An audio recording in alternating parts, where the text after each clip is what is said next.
Law of DMU मतलब diminishing marginal utility. उसके exception जब भी लिखते हैं तो एक चीज ध्यान में रखो, एक्सेप्शन जब भी लिखा जाता है तो हमेशा उसके एजम्पशन लिखने कंपल्सरी होते हैं। क्या लिखने कंपल्सरी होते हैं? एजम्पशन।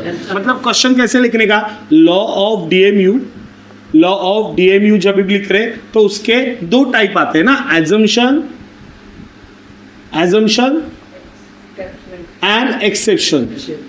अगर क्वेश्चन, वहां पे ध्यान से सुना, अगर क्वेश्चन 8 मार्क्स के लिए रहा तो एजम्पशन में पहला लॉ लिखना पड़ता है एंड देन एक्सेप्शन लिखना पड़ता है। तो पहले क्या लिखने का, यहाँ पे law of DMU assumption and exception में सबसे पहले ये 8 मार्क्स के लिए आया तो क्या लिखने का, ये पहले बताता हूं, ध्यान से सुनना। पहले लिखेंगे इंट्रोडक्शन, याद है इंट्रोडक्शन तुम्हारे बुक में जो है वही। उसके बाद लिखेंगे स्टेटमेंट मतलब क्या रहे, जो लॉ जो हम लोग ने याद किया ना, अदर थिंग इक्वल वाला, वही लॉ। उसके बाद अगर बात करें स्टेटमेंट, इंट्रोडक्शन हुआ, स्टेटमेंट हुआ, उसके बाद टेबल के बाद डायग्राम के बाद क्या रहे, एक्सप्लेनेशन ऑफ डायग्राम। अब ये एक बेसिक चीज है जो आपको लिखना है, एक्सप्लेन डायग्राम। अब इसमें क्या होता है मालूम है, एक चीज और लिखना होता है, एज क्या रहे, एक्सप्लेनेशन ऑफ स्टेटमेंट, ये भी लिखना होता है। तो उसको टोटल कितने मार्क्स मिलते हैं, यहाँ पे हाफ मार्क्स ईच। तो अगर आप देखोगे इंट्रोडक्शन के लिए हाफ मार्क, स्टेटमेंट के लिए हाफ मार्क, एक्सप्लेनेशन के लिए हाफ मार्क, टेबल के लिए हाफ मार्क, डायग्राम के लिए हाफ मार्क और एक्सप्लेनेशन ऑफ डायग्राम के लिए हाफ मार्क, मतलब ऐसे 6 चीज लिखने से कितने मार्क्स मिलेंगे, 3 मार्क्स मिलेंगे। और उसके बाद हमारा क्वेश्चन आता है, 8 मार्क्स में से 3 मार्क्स हो गए, बचे कितने मार्क्स, 5 मार्क्स। 5 मार्क्स में से एजम्पशन है और एक्सेप्शन है, तो एक्सेप्शन के लिए कितने मार्क्स है, एक्सेप्शन के लिए 3 मार्क्स हो गए ना। तो क्वेश्चन कभी भी ध्यान से सुने, क्वेश्चन कैसे आता है मालूम है, लॉ ऑफ डीएमयू एक तो एजम्पशन आएगा या एक्सेप्शन आएगा, तो 5 मार्क्स करते हैं। हाँ, तो ये 3 मार्क्स इधर गया तो बच्चे कितने, 5 मार्क्स। तो 5 मार्क्स में से 4 मार्क एक्सेप्शन को है और एजम्पशन के सारे हेड पॉइंट लिखने होंगे। हेड पॉइंट लिखेंगे ना तो वो कितने पॉइंट लिखने हैं, हेड पॉइंट 6 पॉइंट या 5 पॉइंट लिखेंगे तो भी चलेगा, और उसके लिए कितना मार्क्स है, 1 मार्क है। तो देखो किस तरीके से मार्क्स का वेटेज डिवाइड है। सबसे पहले लॉ ऑफ डीएमयू, एक तो क्वेश्चन एजम्पशन आएगा या एक्सेप्शन। अगर एजम्पशन आया तो लॉ ऑफ डीएमयू एजम्पशन सिर्फ लिखना है, लेकिन अगर क्वेश्चन आया law of DMU exception 8 marks के लिए तो आपको क्या लिखना है, लॉ ऑफ डीएमयू तो लिखना ही है, एजम्पशन के हेड पॉइंट 5 लिखने और एक्सेप्शन के 4 पॉइंट लिखने। कितने लिखने, 4 पॉइंट लिखने। इस तरीके से पूरा का पूरा क्वेश्चन क्या हो जाएगा, डन वहां पे हो जाएगा। क्लियर पॉइंट समझा मैं क्या क्या बता रहा हूँ। तो ये चीज क्या करना है, ध्यान में रखना है। आगे जाते हैं तो इसके आगे लॉ ऑफ डीएमयू के एजम्पशन हम लोग ने ऑलरेडी देख लिए। अभी जो हम लोग देख रहे हैं क्वेश्चन कौन सा है, exception to the law of DMU. कौन सा क्वेश्चन है, exception to the law of DMU. Introduction तो बाय डिफॉल्ट था, इंट्रोडक्शन स्टेटमेंट वही वाला, table diagram explanation of diagram पूरा का पूरा जो हम लोग ने ड्रॉ किया है वही चीज वापस एक बार एक्सप्लेन करना होता है। एंड देन फिर आगे जाते हैं, कह रहे एक्सेप्शन वाले क्वेश्चन के ऊपर। सबसे पहले एक्सेप्शन मतलब क्या है, ऑड मैन आउट। हमारा लॉ जहां पे एप्लीकेबल नहीं होता उस लॉ को बोला जाता है, कह रहे एक्सेप्शन, ऑड मैन आउट। अब इमेजिन करो तुम लोग कैसे, कुछ लोग पढ़ाई करके आते हैं, कुछ लोग पढ़ाई करते नहीं है, बराबर है। तो जो लोग पढ़ाई नहीं कर रहे वो क्या बने, एक्सेप्शन, ऑड मैन आउट, क्योंकि वो लोग पट्टी पेंसिल नहीं ला रहे, कंप्लीट नहीं कर रहे, तो वो क्या हुआ है, exception, odd man out. Point समझा। देखते क्या लिखे, exception are those cases in which law of DMU does not apply. Law of DMU utility says that consumer consume more and more commodity, it's margin utility diminishes. जब margin utility diminish होता है तो utility क्या होगा, और increase होगा। But in case of exception margin utility does not diminishes. अब यहाँ पे लिखा है, देखो मार्जिन यूटिलिटी क्या रहे, नॉर्मली जैसे जैसे खाएंगे वैसे वैसे यूटिलिटी डिक्रीज होगा। अरे यस और नो, मार्जिनल यूटिलिटी जैसे जैसे खाएंगे वैसे वैसे डिक्रीज होगा। But exception are those cases जहां पे अपने खाएंगे या कंजम्पशन करेंगे तो भी यूटिलिटी डिक्रीज नहीं, उल्टा इंक्रीज होगा। तो marginal utility does not diminishes as per the law of DMU. As consumer consume more and more commodity, his seriousness and intensity of want decreases. But in case of exception the seriousness and intensity of want क्या रहे, increases. ये seriousness मतलब वो commodity पाने की जो इच्छा होती है वो क्या हो जाएगी, स्लोली पहले डिक्रीज हो रही थी, अब वहां पे वो क्या होगी, इंक्रीज होगी। क्यों, क्योंकि हम लोग क्या देख रहे हैं, एक्सेप्शन से। एक्सेप्शन मतलब हमारा लॉ जहां पे एप्लीकेबल नहीं होता। As per the law of DMU, marginal utility curve slopes downward from left to right, but in case of exception law, marginal utility curve slopes upward from left to right. वही देख रहे हैं, ये देखो odd man out मतलब जो हमारा law जहां पे एप्लीकेबल नहीं होता तो उसको बोला जाता है क्या रे, एक्सेप्शन. पहला पॉइंट है देखो हॉबीज. ये what is mean by hobbies? हाँ, जो अपने को करना पसंद है, हॉबीज. अब मुझे बताओ, हर पर्सन की डिफरेंट हॉबीज होती है. कुछ लोगों की कुछ कलेक्शन ऑफ स्टैम्प या कलेक्शन ऑफ कॉइन करने की हॉबी भी होती है. अब वो पर्सन कह रहे हैं हॉबी लिखा है, देखो many people have a different hobby. अलग अलग पीपल की अलग अलग हॉबीज होती है. Such as collection of stamp होता है, कलेक्शन ऑफ कॉइन्स होता है, collection of rare of the thing, rare photograph. The people who have a such hobby. अब सोचो, जिस पर्सन के पास कलेक्शन ऑफ कॉइन वगैरह करने की हॉबी है, वो पर्सन को उससे मिलने वाली यूटिलिटी कभी डिक्रीज होगी क्या? नहीं. वो हमेशा भाई पॉजिटिव आने दे, तो ये यूटिलिटी उसकी क्या होगी? हमेशा positive. The people who have a such hobby would like to collect more and more unit of such commodity. As they get more and more commodity, it's marginal utility क्या होगा? Increase होगा. अब मुझे बताओ, एक बार ऐसे सीन हुआ, वो बताता हूँ. इंसिडेंट क्या हुआ, जहाँ पे मैं लेक्चर ले रहा था तो अभी ये पीपीटी वगैरह आया. उससे पहले वहाँ पे क्या करता था, ऐसे ही फर्स्ट बेंच के ऊपर जो भी बच्चे बैठे उनका बुक लेता था और बुक से वहाँ पे सिखाता था. और बच्चों को कभी कभार अगर बताना होता है कि ये पेज पे आओ, ये पेज पे आओ, तो ऐसा पेज वगैरह टर्न कर रहा था. इंसिडेंट क्या हुआ, जैसे ही पेज टर्न किया ऐसे कर रहा था तो उस टाइम पे सब सोना गिर गया. गोल्ड, सब गोल्ड, बुक में से गोल्ड वगैरह गिरा. मैं भी टेंशन में आया, बोला इतना सारा गोल्ड लेक्चर में लेके आ रहे. बाद में पता चला भाई ये गोल्ड चॉकलेट नहीं, चॉकलेट के रैपर्स. मालूम है, कुछ लोगों को चॉकलेट के रैपर कलेक्ट करने का हॉबी होता है. अब सोचो, उन लोगों को चॉकलेट नहीं दिया कोई प्रॉब्लम नहीं, रैपर दिया. तो ये सिचुएशन में वो रैपर के लिए क्या करेंगे, वहां पे चॉकलेट नहीं दिया, ओके कोई प्रॉब्लम नहीं, रैपर चाहिए हमें. तो ऐसे जो लोग होते हैं वो कह रहे हैं उनके रैपर से मिलने वाली यूटिलिटी कभी डिक्रीज होगी क्या? वो हमेशा इंक्रीज रहेगी. पॉइंट समझा मैं क्या बता रहा हूँ? अब जैसे गर्ल्स को वहाँ पे ये रैपर वगैरह कलेक्ट करने की हॉबी होती है, बॉयज़ को क्रिकेट खेलने की बहुत हॉबी है. अब कुछ लोगों को तो घर पे मम्मी बहुत बार बुलाती है, लेकिन हम लोग भी हमारे माइंड में होता है बुलाती है मगर अरे एक्चुअल में ऐसा लिटरली है. देखो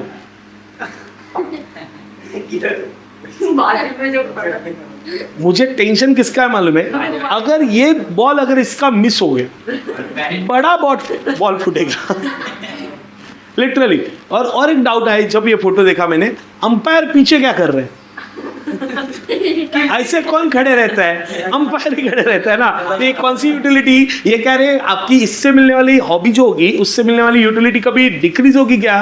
वो हमेशा इंक्रीज ही होती रहेगी. अब मुझे बताओ, किसी पर्सन को कॉइन कलेक्शन करने का हॉबी है और उसको हम लोग नए कॉइन ला के दे, तो भाई वो कभी ना बोलेगा क्या? वो हमेशा पॉजिटिव ही बोलेगा. तो ये कह रहे हॉबीज के बारे में बात कर रहे. सेकेंड पॉइंट अगर बात करें, कह रहे म्यूजिक, सॉन्ग एंड पोइट्री. क्या लिखा है? Music, songs and poetry. क्या लिखा है देखो, there are the some people who like a particular type of music very much. अभी कुछ लोग होते हैं जिनको कह रहे पर्टिकुलर टाइप ऑफ म्यूजिक सुनना बहुत पसंद होता है. It is observe that when the music lover listen a music, the utility given by music is goes on increasing. उससे मिलने वाली यूटिलिटी उसकी क्या हो जाती है? और बढ़ते जाती है. And such utility same is the situation in case of song and poetry. अभी एक इंसिडेंट बताता हूँ, उसके साथ तुम लोग को समझेगा. एक बार ऐसे एक क्लासरूम था और उस क्लासरूम में इंसिडेंट क्या होता था, बच्चे लोग आते थे और बॉयज़ वहाँ पे नीचे खड़े रहते थे और गर्ल्स आके आगे बैठ जाते थे. ऐसे ही फर्स्ट फ्लोर पे क्लासरूम था और मैं जाता था फर्स्ट फ्लोर पे. इंसिडेंट क्या हुआ, वहाँ पे सारे बच्चे वहाँ पे क्या कर रहे हैं, नीचे खड़े. और जैसे मैं बाइक वगैरह लेके जाता हूँ तो वो बच्चे क्या होते हैं, सर आए चलो भागो ऊपर जाके बैठते हैं. अब ऐसे सिचुएशन में इंसिडेंट क्या हुआ, जब मैं जा रहा हूँ ऊपर मतलब सब बच्चे जा रहे हैं, एक बच्चा ध्यान ही नहीं दे रहा. वो कानों में हेडफोन लगा के ऐसा मुंडी हिला रहा था. मैं सोचा, मैं इधर आके खड़ा रहा 2 मिनट के लिए. बोले अभी मुझे देख के तो जाएगा. बोले वो फिर भी नहीं जा रहा है. फिर मैंने बाद में उसको पूछा, पहले क्या रे बाबा, मतलब उसको अभी मतलब तू ऊपर आ, स्पीड टेस्ट नहीं करेगा तो तुझे देखता हूँ. मैं मन में बोला ना मैंने ऐसा कि स्पीड टेस्ट नहीं करेगा तो तुझे देखता हूँ. अब ऐसा इंसिडेंट होने के बाद ऊपर आया, मैं चुपचाप ऊपर आया और बाद में थोड़ी देर के बाद वो भी आया. अब उसने स्पीड टेस्ट कंप्लीट कर लिया तो मैं कुछ बोल नहीं सकता उसको. तो ऐसे ही बातों में मैंने पूछा, क्या रे अर्जेंट कॉल था क्या? तो बोलता है नहीं सर, मैं गाने सुन रहा था. मैं 2 मिनट टेंशन में आया, बोले तेरे मोबाइल में पॉज बटन नहीं है क्या? तो बोलता है नहीं सर, वो गाना मैं कभी पॉज नहीं करता, ऐसे कानों को हाथ वगैरह लगा। तभी समझा भाई ये कुछ अलग कैरेक्टर है। इससे गानों से मिलने वाली, ये पर्सन को मिलने वाली जो यूटिलिटी है वो बहुत ज़्यादा है। अब मुझे होता, हम लोग गाना सुनते हैं टाइम पास के लिए, माइंड फ्रेश करने के लिए, वो गाना सुनता है गाने के लिए। आज वो पर्सन आज के डेट में प्लेबैक सिंगर में ऑलरेडी वो काम कर रहा है। अब मुझे बताओ, मुझे बहुत खुशी होती है जब भी ये सीन मैंने उसका बचपन से देखा है कि वहाँ पे जो गानों से मिलने वाली यूटिलिटी उसका क्या है, बहुत ज़्यादा था।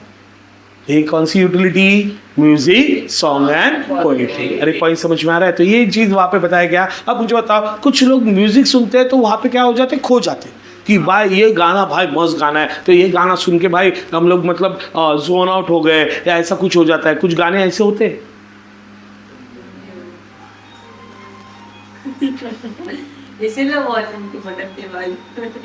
अरे कुछ होते हैं ना, कुछ लोग गाना एक बार लग जाता है तो वहाँ पे खो जाते हैं सर।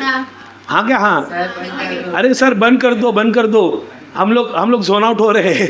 ए वापस आ जाओ, इधर वापस आ जाओ, नहीं तो तुम लोग उधर ही रह जाओगे। सर क्यों यही गाना क्यों चुना आपने? ये गाना हमारी मतलब दुख दर्द को बांटने वाला था। रिलेटेबल। अब बोलता मैं तुम लोग को रिलेटेबल, कैसा ऐसा तुम लोग का ऐसा दर्द हो चुका है। तो म्यूजिक, सॉन्ग एंड पोएट्री, ये मुझे बताओ, उससे मिलने वाली यूटिलिटी कभी भी डिक्रीज होगी क्या? वो हमेशा increase. Next, drunkard. A what is mean by drunkard? शुद्ध शब्दामध्ये ड्रिंक करने वाला, तुम्हारे लैंग्वेज में बेवड़ा। अरे बराबर ना? आज तुम्हारे लैंग्वेज में ऐसा पर्सन जो क्या करता है, ड्रिंक करता है, और उसको उससे मिलने वाली यूटिलिटी कभी भी डिक्रीज नहीं होगी, वो हमेशा इंक्रीज होगी। लिखा है देखो, drunkard has got endless desire for drinking. उसको मिलने वाली यूटिलिटी कभी भी डिक्रीज नहीं होगी, वो हमेशा positive, increase. When a drunkard given a more and more liquor, imagine करो अगर ड्रंकर्ड जो ड्रिंक करने वाला पर्सन है उसको लिकर दिया जाए, वो कभी ना बोलेगा? और कैसे उसका एक लैंग्वेज होता है ना, और लाओ, अलग वे में बोलता है, मुझे नहीं आता, मैं तो पीता नहीं ना। तो मोर and more liquor, he demand more of it. वो डिमांड क्या करेगा? और ज्यादा डिमांड करेगा। The marginal utility for liquor for drunkard never diminishes, वो कभी भी खत्म नहीं होती। वो क्या बोलेगा? और लाओ। अब मुझे बताओ, जब वो पीने वाला जो पर्सन है, वो जो कंजम्पशन करता है, जब तक वो गिर नहीं जाता बार में, जब तक वो गिर नहीं जाता, या उसको एक बार चालू करना इजी होता है, खत्म करना वहाँ पे डिफिकल्ट होता है। पहले वो बॉटल छोड़ता नहीं, बाद में वो बॉटल के अंदर चला जाता है, बाद में उसकी इविल पर्सनालिटी बाहर आ जाती है, बाद में वो इधर चला उधर चला हो जाता है। और ऐसे सिचुएशन में वो कह रहे, बाद में उससे मिलने वाली यूटिलिटी कभी भी डिमिनिश, वो हमेशा बोलेगा और। अरे पॉइंट समझे में क्या था? तो उससे मिलने वाली यूटिलिटी क्या होगी? हमेशा इंक्रीज ही होगी। पॉइंट कौन सा देगा? ड्रंकर्ड। बच्चों एक चीज बताता हूँ, जो चीजें तुम नहीं, लेकिन जो चीजें लोग कंजम्पशन करते हैं, उससे मिलने वाली यूटिलिटी आपको कितना सेटिस्फाई करती है या कितना हानि पहुंचाती है, ये सबसे इंपॉर्टेंट होता है। ये चीजें जो मैं बता रहा हूँ एग्जाम्पल के लिए, वो चीजें कभी भी फॉलो मत करो, क्योंकि ये चीज़ों की वजह से आपका अगर मेंटल एंड फिजिकल इम्बैलेंस अगर हो रहा है, तो वो चीज़ें तुम्हारे लिए बनी ही नहीं। पॉइंट समझ में आ रहा है? जो चीज़ अपने जो बोलते हैं ना, पेरेंट्स ने या कोई अगर रिलेटिव्स में किसी ने किया है, तो उसकी गलतियों से अपने को सीखना है कि वो चीज़ कंजम्पशन करने से हमें कैसे अवॉइड करना है। अब ये चीज़, मेरे पापा प्रॉपर ड्रिंकर थे, लेकिन आज मैं और मेरे भाई वहाँ पे ड्रिंक करना छोड़ दिए। हम लोग कंजम्पशन ही नहीं किए कभी। हम लोग ने कभी मतलब वो चीज़ हम लोग ने देखा कि पापा वहाँ पे ड्रिंक करके उनकी हालत क्या हुई, तो पापा की ड्रिंक करके हालत हुई, तो उसकी वजह से हम लोग ने कभी ड्रिंक के बारे में सोचा भी नहीं, कंजम्पशन करने के बारे में सोचा भी नहीं। क्यों? क्योंकि देखा हुआ है ना कि क्या हो सकता है, तो इस वजह से फिर वो करना ही नहीं। तो ये चीज़ सबसे इंपॉर्टेंट पार्ट वहाँ पे देखा जाता है। ड्रंकर्ड, किसके बारे में बात कर रहे हैं? ड्रंकर्ड। नेक्स्ट पॉइंट है माइजर। कह रहे मीजर नहीं, माइजर। कह रहे माइजर। माइजर मतलब क्या? चोर नहीं, माइजर थीप मतलब चोर। माइजर मतलब लिख के ले लो, कंजूस। अगर कोई तुम्हारे ग्रुप में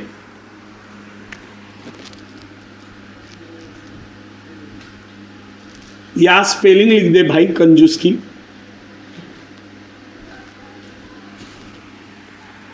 समझने के लिए अब तुम्हारे ग्रुप में कोई ना कोई पर्सन होगा जो पर्सन क्या करता है, जिधर भी जाता है उधर साथ में जाता है, खाना खाने के लिए साथ में आता है, लेकिन जब पैसा देने की बारी आती है उसका अर्जेंट फोन आ जाता है और वो बाजू में चला जाता है, फिर वो कभी आता ही नहीं। तो ऐसे पर्सन को क्या बोला जाता है, कंजूस। हाँ, अगली बार उसको बोलने का क्या, माइजर। वो भी गूगल करते बैठेगा, क्या बोल दिया अरे मुझे कौन सी गाली दी। माइजर मतलब गाली नहीं, माइजर मतलब क्या रे, कंजूस। माइजर मतलब क्या रे, कंजूस। ऐसे पर्सन जो कह रहे कंजूस है, the law can not be applied to the miser who is a irrational person. वो इरैशनल कैसे सर, हाँ क्योंकि वो नॉर्मल नहीं है। इरैशनल पर्सन, ऐसा पर्सन जो irrational, miser has got lot of attraction of money, पैसा, सारा पैसा मेरा है, ऐसा बोलने वाला miser person. Miser derive more and more utility from more and more money and wealth. पैसे से मिलने वाली यूटिलिटी कभी भी खत्म नहीं होती। वो क्या बोलेगा, ये सारा पैसा मेरा है, इट्स ऑल माइन। तो ऐसा बोलने वाला कौन होता है रे, माइजर पर्सन। माइजर देखो, ये अंकल को ध्यान में रखना, हमेशा माइजर बोले तो ये अंकल आएंगे जो खुद का पैसा क्या करेंगे, बचा के रखते हैं और दूसरों के पैसे के ऊपर ध्यान देते हैं। तो ऐसे पर्सन को बोला जाता है माइजर। क्या बोला जाता है, माइजर। कोई समझा मैं क्या बता रहा हूँ। अब माइजर का एक बेस्ट एग्जांपल दूं तुम लोग को। 3 इडियट मूवी देखा है, 3 इडियट सर क्या बहुत नहीं 3 इडियट मूवी देखा होगा तो तुम लोग ने नोटिस किया होगा, एक पर्सन जो वायरस के नाम से फेमस है, वीरू सहस्त्रबुद्धे, जो प्रोफेसर का कैरेक्टर उन्होंने प्ले किया हुआ है वो बेस्ट कैरेक्टर। बट उन्होंने एक चीज़ वहाँ पे नोटिस नहीं किया होगा, तुम लोग ने नोटिस नहीं किया होगा, एक चीज़ वो बता दो। उसका वायरस का घर देखा है, बंगलो था, बंगलो। लेकिन भाई स्कूल कैसे जाता था, स्कूल मतलब जो कॉलेज कैसे जाता था, वो साइकिल से कॉलेज जाता था। मतलब वो पर्सन क्या रहे, कंजूस पर्सन। पैसा बचाने के लिए वहाँ पे क्या कर, गाड़ी भी था लेकिन कॉलेज जाएगा साइकिल से। तो ऐसे सिचुएशन में वैसे पर्सन को बोला जाता है रे माइजर। जो जिसने पिक्चर बनाया उसने भी ध्यान नहीं दिया होगा, लेकिन ऐसे मतलब निकाले जाते हैं, इसको बोला जाता है माइजर। अरे पॉइंट समझ में आ रहा है, तो माइजर। नेक्स्ट है रीडिंग। ये कितने लोग हैं जो रीडिंग की हॉबी रखते हैं? ये टेक्स्ट बुक की बात नहीं कर रहे हम बोल रहे हैं सर मैं पढ़ता हूँ, टेक्स्ट बुक छोड़ के अगर कुछ पढ़ते हो, क्या पढ़ते हो? कॉमिक्स वगैरह पढ़ते हो, अच्छी बात है, कोई प्रॉब्लम नहीं। नॉवेल्स, कौन सा नॉवेल पढ़ा है बेटा? क्या बात है, वेरी गुड। लेकिन कुछ लोग होंगे जो मेरी तरह होंगे, सर सिलेबस छोड़ के कुछ पढ़ने मत बोलो। मैं एक टाइम था जब ऐसा ही था तुम्हारी तरह, सिलेबस छोड़ के वहाँ पे बाकी कुछ नहीं पढ़ा। इंसिडेंट ऐसा हुआ, लिटरली कुछ लोगों को रीडिंग का हॉबी होता है। अब ये पर्सन को जिन्होंने हाथ ऊपर किया, उन पर्सन को सोचो इनका बर्थडे आ रहा है और तुम लोग उनको कुछ नॉवेल एंड कोई बुक्स दे दो, ये खुश हो जाएंगे क्योंकि उनको रीडिंग का हॉबी है। लेकिन मुझे बताओ, हमारे जैसे पर्सन को अगर कभी रीडिंग के लिए कोई बुक दिया जाए, वही बुक फेंक के मार देंगे, क्योंकि अरे भाई उससे यूटिलिटी मिलेगा ही नहीं ना। तो उससे मिलने वाली यूटिलिटी इन दोनों के लिए, हमारे लिए उसका कोई यूटिलिटी नहीं है। वही लिखा है, some person are very much interested reading the literature such as novel. It is observe that in case of a such person marginal utility receive from book never diminishes. वो कभी भी खत्म नहीं होगी। कभी कभार तो ट्रेन में भी लोग पढ़ते क्या, टेक्स्ट मतलब सिलेबस नहीं होता, नॉवेल्स वगैरह ऐसा पढ़ते। एक बार तो मैं शौक हुआ, मैं ट्रैवल कर रहा था हार्बर लाइन से, कुर्ला से ट्रैवल कर रहा हूँ, गर्दी फुल पेट, मतलब एकदम पैक गाड़ी, और उसमें ऐसा है, मैं मतलब लिटरली ऐसा वाला सीन है कि इधर पैर है इधर बैग है, ऐसा वाला सीन है। और उसमें एक पर्सन मेरे सामने ऐसा बुक रीड कर रहा है, ऐसा उसको भी जगह नहीं था, ऐसा तो भाई रख दे फट जाएगा, बुक फट जाएगा भाई, इतने गर्दी में तुझे बुक रीड करना है। हाँ, उसको रीड करने की क्या रे हॉबी है, तो उससे मिलने वाली यूटिलिटी उसकी हमेशा इंक्रीज होगी, तो वो कभी भी यूटिलिटी डिक्रीज नहीं। कुछ लोग पढ़ते, शायद वो ऐसे सीक्वेंस में पहुंचा होगा जिसके बाद वहां पे स्टोरी सस्पेंस खुलने वाला है, और उसके बाद अब भी पढ़ूंगा नहीं तो गर्दी में मेरा ध्यान नहीं रहेगा, ऐसा उसका माइंडसेट होगा, इस वजह से पढ़ते होंगे। अब मुझे बताओ, कुछ लोग एक्चुअल में, मैं भी पहले नहीं पढ़ता था, बट बाद में पता चला कि बुक से एक्चुअली बहुत सारा नॉलेज मिलता है। कोशिश करना, अगर बुक रीड करने की हॉबी लग जाए ना, तो ये बहुत अच्छी हैबिट है। क्यों मालूम है? उससे मुझे एक सर ने बताया था, वो चीज़ बता दो। मुझे पता है उन्होंने, मैं भी ऐसे ही हैं, बुक वगैरह आप लोग सिलेबस है इंपॉर्टेंट, वो पढ़ लो, बाकी कुछ लेते। बाद में पता चला अगर तुम लोग बुक पढ़ते हो तो उससे फ़ायदा क्या होता है मालूम है? 50 साल एक पर्सन ने अपनी लाइफ सर्वाइवल किया, 50 साल के बाद उस पर्सन ने वहाँ पे एक बुक लिखी, अपने 50 साल के एक्सपीरियंस उस बुक में डाले, और उसके बाद वहाँ पे वो बुक आपने पढ़ी, तो automatically at the age of 20 अगर वो बुक आप पढ़ लेते हो तो 50 साल का जो पर्सन ने एक्सपीरियंस किया हुआ है वो नॉलेज तुम लोग को मिल जाता है। पॉइंट समझा मैं क्या बताने की कोशिश कर रहा हूँ? तो ये चीज़ सबसे इंपॉर्टेंट होती है, क्योंकि प्रॉब्लम क्या होता है, हम लोग क्या सोचते हैं, नहीं नहीं ज़रूरत नहीं है, अरे वो बहुत बोरिंग है। अरे आज के टाइम पे तो टेक्नोलॉजी इतनी एडवांस आ चुकी है कि आप कुछ बुक ले लो और बुक को वहाँ पे क्या करो, गूगल पे डालो, उसको लाउड करके उससे सुनो। बहुत सारे बुक्स तो सुन के भी क्या होगा मालूम है, तुम लोग को बुक पढ़ना चालू करना चाहिए, जिससे दो चीज़ें होगी। एक, इंग्लिश सुधर जाएगा। अगर इंग्लिश में सर मतलब नहीं समझ में आते, अरे हिंदी वाले भी वो एडिशन आते हैं, पहले वो हिंदी वाले पढ़ लो, मराठी वाले पढ़ लो, उससे नॉलेज मिलेगा। नॉलेज के बाद वहाँ पे स्टोरी समझा, उसके बाद इंग्लिश वाले पढ़ो, चलेगा। अगर इंग्लिश एंड हिंदी का प्रॉब्लम है तो ऑटोमेटिकली वैसा कर सकते हो। पॉइंट समझे? लैंग्वेज से, मैं वापस एक बार बोल रहा हूँ, लैंग्वेज से मिलने वाला नॉलेज कभी भी बैरियर नहीं होना चाहिए। पॉइंट समझ में आने में क्या होता है? तो ये चीज सबसे इंपॉर्टेंट है। लिखा है देखो, the margin utility receive from book never diminishes. ये देखो, ये तो भाई बुक पढ़ते ही जा रहे, पढ़ते ही जा रहे, पढ़ते ही जा रहे, इसको अनलिमिटेड है, क्योंकि उसको रीडिंग की कह रहे हॉबी है। उसके अलावा 5 पॉइंट के बाद 6 पॉइंट हम लोग देख रहे, कह रहे मनी। ये पॉइंट अभी थोड़ी देर पहले आया था, सेम पॉइंट, मनी का एजम्पशन वाला जो पॉइंट है, सेम पॉइंट यहाँ पर वहाँ पे देखा जाएगा। अब ध्यान से सुनना, मनी क्या लिखा है देखो, the law of DMU is not applicable to the money. Everybody likes to earn more and more money. As the people get the more and more money, its marginal utility क्या होते जाएगा, increase होते जाएगा। However, there is a different opinion among the economists in the issue of applicability of law of DMU to the money. However, it is to be noted that marginal utility of money never become a zero or negative. Marginal utility of money is always positive. एक example देके बता दो, ध्यान से सुना और example में participate करना, पूरा ध्यान यहाँ पे एग्जाम्पल में पार्टिसिपेट करना। इमेजिन करो तुम लोग को एक अच्छी आदत लग गई, सुबह सुबह उठ के जॉगिंग के लिए तुम लोग भागते हो। इमेजिन करने में क्या जाता है, ऐसा पैसा तो लगता है। इमेजिन करो तुम लोग को अच्छी हैबिट लगी, तुम्हारे आजू बाजू में जो भी मैदान है, बड़ा मैदान, उसमें बहुत सारे लोग आते हैं एक्सरसाइज करने के लिए, तुम लोग ने भी ज्वाइन करना चालू कर दिया।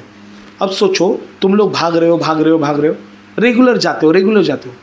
अब इंसिडेंट क्या हुआ, आज के दिन से एक दिन पहले वहाँ पे IPL का फाइनल मैच था। वही मैदान, कल मैदान में नहीं रे, अलग मैदान में वहाँ पे अगर मैच था, मैच होने की वजह से रात तक चलता है मैच, तो रात तक चलने की वजह से कुछ लोग आए ही नहीं अगले दिन जॉगिंग करने के लिए। तो हम सो गए थे, तो हम लोग वहाँ पे आए, हम लोग को कोई फर्क नहीं पड़ता, हम लोग तो रेगुलर शेड्यूल फॉलो करने वाले लोग, हम गए और मैदान में भागना चालू कर दिया।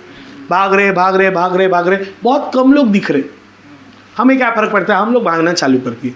अब हम लोग भाग ही रहे थे, इंसिडेंट क्या हुआ, सामने से एक पर्सन 3 बैग इधर लेके, 3 बैग इधर लेके, कितने बैग हुए, 6 बैग, और एक बड़ा वाला जो ट्रैकिंग वाला बैग होता है वो पीछे कंधे पे, ऐसे 7 बैग लेके भाग रहा था। 7 बैग लेके भाग रहा था। हमारा ध्यान गया, ऐसे अट्रैक्ट किया और हम लोग ने इग्नोर किया, छोड़ना अपने को क्या करना है। और बाद में उसका हमें धक्का लगा हमें, और वो एक बैग उधर ही गिर गया। हम लोग उसको चिल्ला रहे, ए बाबा बैग घेऊन जा, बैग लेके जा। वो भाई रुका ही नहीं, वो भागते गए, ए बाबा बैग ले, ऐसा हम लोग चिल्ला रहे पीछे से, वो सुना ही नहीं, वो भाई रुका ही नहीं, वो डायरेक्ट भागते गया। और मालूम एक दीवार होती है, वो दीवार फांद के उधर बैग डाले उसने, ऐसा दीवार फांदा और उस दीवार के मतलब जो बॉर्डर होता है मालूम है गार्डन का, उसके उस तरफ बैग डाल के वो भाग गए।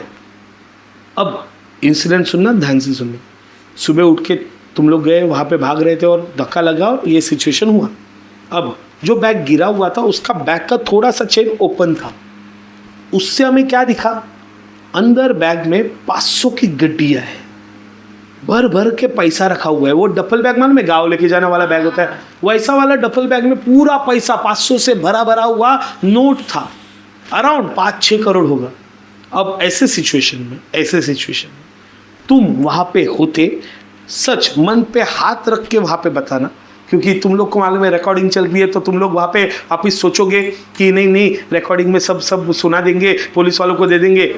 जनरली वहाँ पे पूछ रहा हूँ, तुम लोग अगर उस टाइम पे होते तो तुम क्या करते? वहाँ पे ना ही कोई सीसीटीवी है, ना ही कोई देखने वाला है, पूरा मैदान में 4 लोग हैं, वो भी दूर दूर है, किसी ने नहीं देखा ये सीन हमारे साथ हुआ सीन। तो ऐसे सिचुएशन में तुम लोग होते तो तुम क्या करते?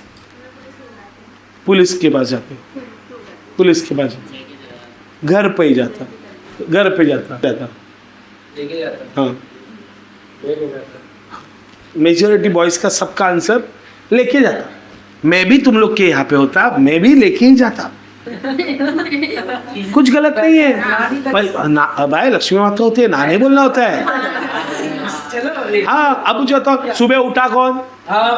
एक्सरसाइज किया किसने? वहाँ पे बाकी लोग सो रहे थे, हम वहाँ पे सुबह उठ के वहाँ पे मेहनत कर रहे, तो मेहनत का फल किसको मिलेगा? हमें। हाँ, अब मुझे बताओ कौन ऐसा पर्सन है जो सुबह सुबह अपनी कमाई हुआ, मेहनत से कमा हुआ पैसा ऐसे 6-7 बैग लेके वहाँ पे क्या करेगा? गार्डन में भागते जाएगा? कोई नहीं। ये चोरी होगा, जो कल के मैच में जीता हुआ होगा, जिससे पास से इसने लूटा होगा। पॉइंट समझ में आ रहा है मैं क्या? तो ऐसे सिचुएशन में कोई पर्सन नहीं है, ये भाई ने अपने, और वहां पे वो पर्सन, सोचो अगर तुम लोग, मैं ऐसा नहीं बोल रहा, मैं तुम लोग को गलत चीजें नहीं सिखा रहा हूँ, बट फिर भी सोचो अगर तुम लोग पुलिस वाले के पास जाते विथ रिस्पेक्ट, उनका बिन दिवाली बोनस होता, वो चोर को ढूंढते क्या? कोई पर्सन 7 बैग लेके अगर वहां पे आ रहा है, कोई पर्सन 7 बैग लेके अगर आ रहा है, मुझे बताओ उसका 7 बैग चोरी हो गया, तो मुझे बताओ वो पर्सन 7 बैग घर में रख रहा है, इसका मतलब वो ब्लैक मनी रहेगा या वाइट मनी? ब्लैक मनी, गलत तरीकों से कमाया हुआ पैसा। अब मुझे बताओ वो पैसा अगर देखोगे तो वो पैसा कोई आउटपुट ही नहीं दे रहा था, उससे मिलने वाले यूटिलिटी तुम लोग के लिए हमेशा क्या रहेगा? पॉजिटिव ही रहेगा। अब ना ही जिसका ब्लैक मनी रहेगा, ना ही वो केस करने के लिए पुलिस स्टेशन जाएगा, मेरा 7 बैग चोरी हो गया, मेरा 7 बैग चोरी हो गया, ऐसा थोड़ी बोलने वाला है। फिर ना चोर आएगा, ना जिसका पैसा है वो आएगा, ना पुलिस वालों को मालूम, ना किसको मालूम तो अपना पैसा। अब वो चोर कंफर्म था क्योंकि 6 बैग लेके वो भागा ना, हम बुला रहे थे इज्जत से उसको।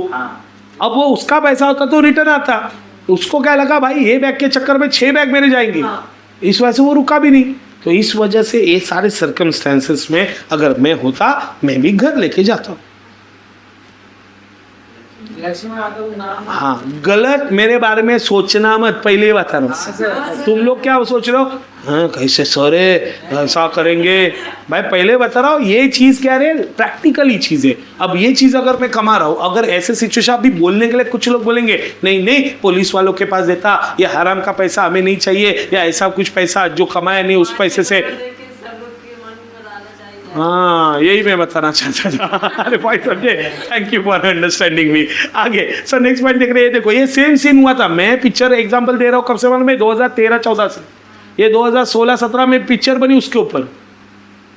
नकली नोट छापने वाला ना ओरिजिनल उसको भी पैसे का बैग मिलता है, लेकिन 2000 का नोट होता है जो चल रहा था उस टाइम पे। वो भी भाई घर ही लेके जा रहा था, लूट केस, वो भी घर ही लेके जा रहा था। मूवी का नाम है लूट केस करके। लिटरली वो बेचारा, प्रॉब्लम क्या था मालूम है? कॉमर्स से एजुकेशन नहीं लिया था उसने। उस बेचारे को मालूम नहीं था पैसे को कैसे खर्चा करना है, एजुकेटेड नहीं था, इस वजह से वो 2000 का नोट खर्चा नहीं कर पा रहा। हमारे पास होता हम सर एक दिन में, अरे भाई इतने टैलेंटेड हो तुम लोग। सो पॉइंट कैसा देखा? मनी। टोटल कितने पॉइंट देखे? 6।